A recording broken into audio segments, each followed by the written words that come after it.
Le décès, mais c'est un miracle et je vous explique. Vous voyez, derrière moi, ce bâtiment de 24 000 pieds carrés, il y a des déchets, donc des débris qui ont été projetés jusqu'à 300 mètres de distance. Donc, c'est vous dire la force de la déflagration. Je vous montre la vitrine sur la façade à l'avant qui a été soufflée vers l'extérieur. Alors, le point de déflagration se situe dans les cuisines à l'arrière, je vous dirais, à environ une trentaine de mètres à l'intérieur du bâtiment.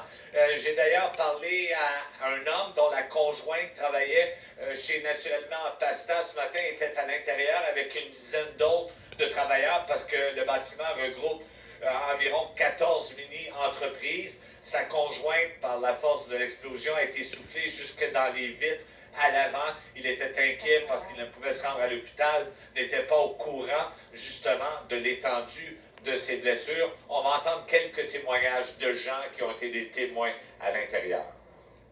Puis elle travaillait pour Naturellement Pasta, qui est juste ici où les vitres sont en V. Puis elle a été projetée de quasiment à moitié de la salle. Puis la personne qui est la plus atteinte, c'est celui qui était le plus proche des congélateurs, des frigidaires, où ce que le propane était.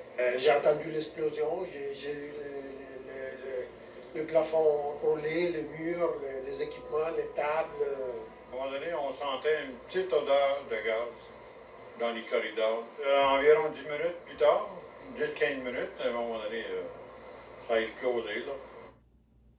Jean-François, le travail des pompiers est loin d'être terminé là, présentement.